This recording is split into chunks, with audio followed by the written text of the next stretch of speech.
Welcome to Geetamrit. Bhagavad Gita में जीवन के मूल प्रश्नों का उत्तर मिलता है। मैं कौन हूं? आत्मा क्या है? आत्मा का स्वरूप कैसा है? गीतामृत में इन्हीं विषयों का वर्णन सरल शब्दों में। Gita is eternal science and researching Gita गेट अमृत। अहम ब्रह्मास्मि, मैं आत्मा हूं। पिछले सेशन में चर्चा की थी अध्याय 11 श्लोक 15, 16 एवं 17। आज के चर्चा का विषय है अध्याय 11 श्लोक 18, 19 एवं 20। अध्याय 11 विश्व रूप दर्शन योग, vision of the cosmic form. श्लोक 18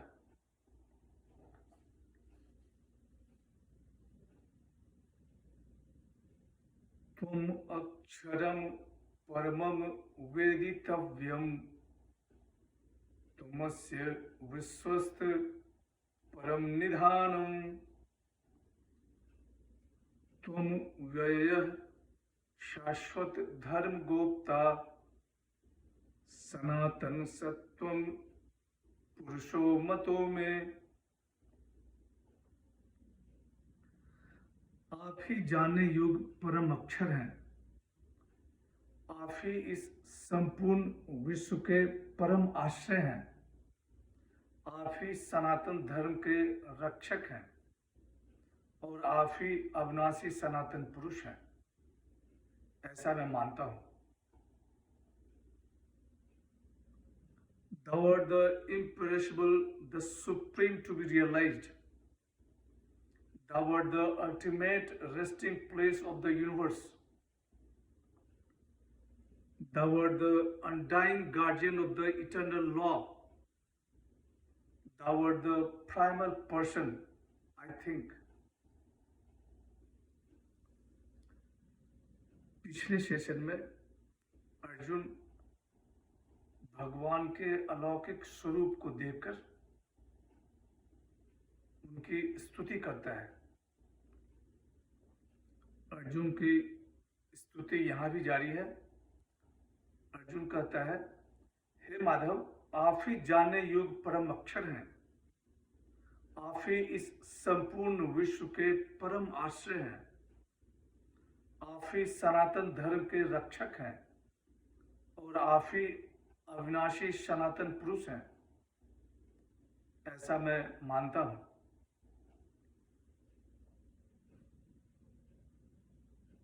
तुम अक्षरम परमम वेदितव्यम। वेदों में, शास्त्रों में, पुराणों में जो परमानंद स्वरूप अक्षर ब्रह्म है, वह आप ही हैं। यहाँ अर्जुन भगवान श्री कृष्ण को प्रभु स्वीकार करता है। तुमस्य विश्वस्त परमम निधानम, आप ही विश्व के आश्रय हैं। आप ही विश्व के परम निधान हैं।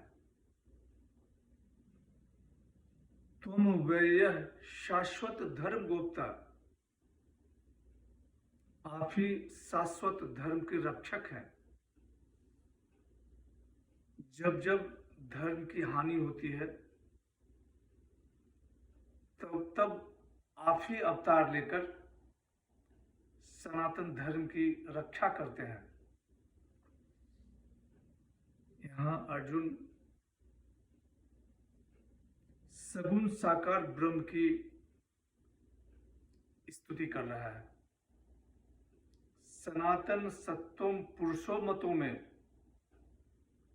सनातन उत्तम पुरुष आप ही है, ऐसा मेरा मानना है। अर्जुन अपना अनुभव व्यक्त कर रहा है। आगे के 2 श्लोक में विश्व रूप की उग्रता, प्रभाव और सामर्थ्य का वर्णन है। श्लोक 19।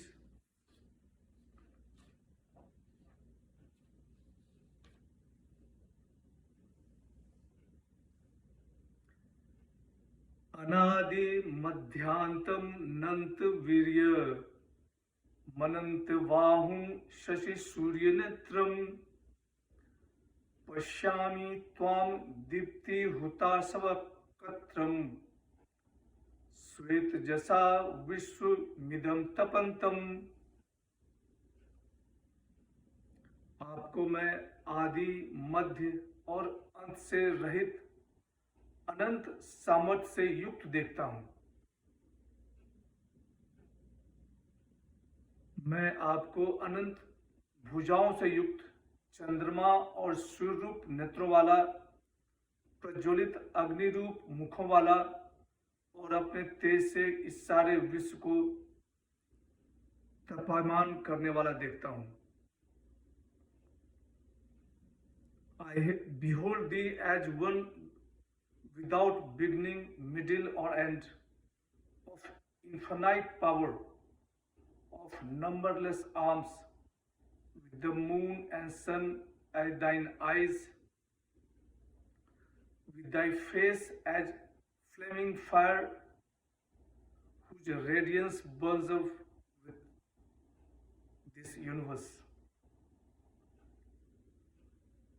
अर्जुन कह रहा है, हे माधव, आपको मैं आदि, मध्य और अंत से रहित अनंत सामर्थ्य से युक्त देखता हूं।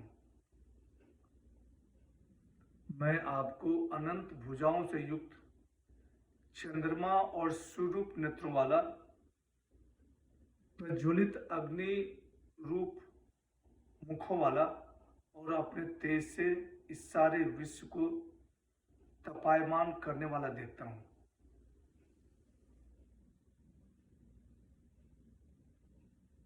अनादि मध्यांतम, आप आदि, मध्य और अंत से रहित हैं। अनंत वीर्य, आप में अपार पराक्रम, सामर्थ्य और तेज है।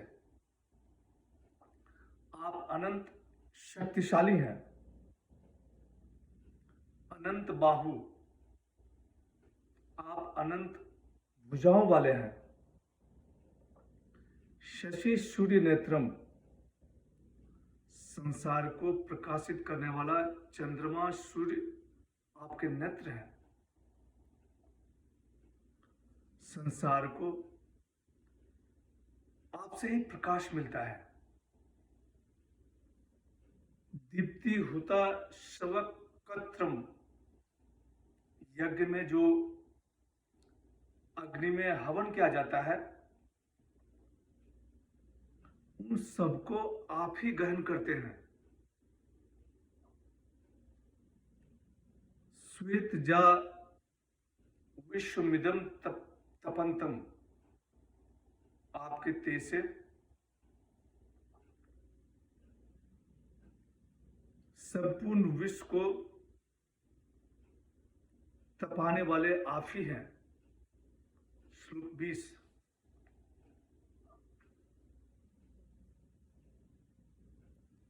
धावा पृथ्व्योरिद मंतरम ही व्याप्तम त्वेकेन दिशस्य सर्वा,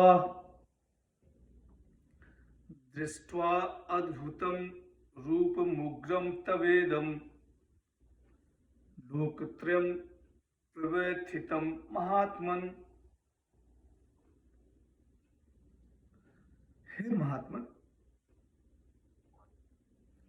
यह स्वर्ग और पृथ्वी के बीच का अंतराल और संपूर्ण दिशाएं एक आपसे ही परिपूर्ण है।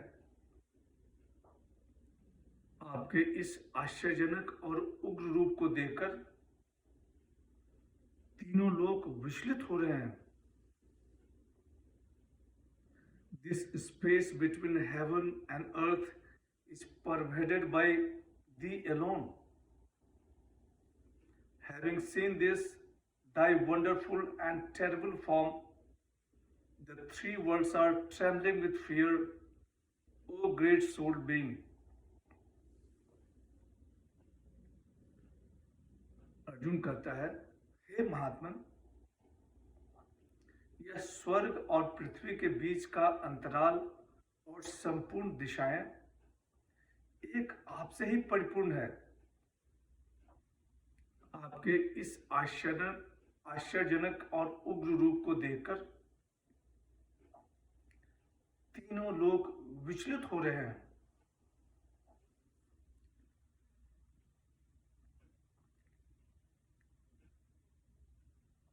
यहाँ अर्जुन भगवान को महात्मा शब्द से संबोधन कर रहा है। अर्जुन कहता है कि हे माधव, आपके स्वरूप के समान और किसी का स्वरूप नहीं है। आप महान रूप वाले हैं। धावा पृथ्व्योरिद मंत्रम ही व्याप्तम त्वकैन दिशश्च सर्वा।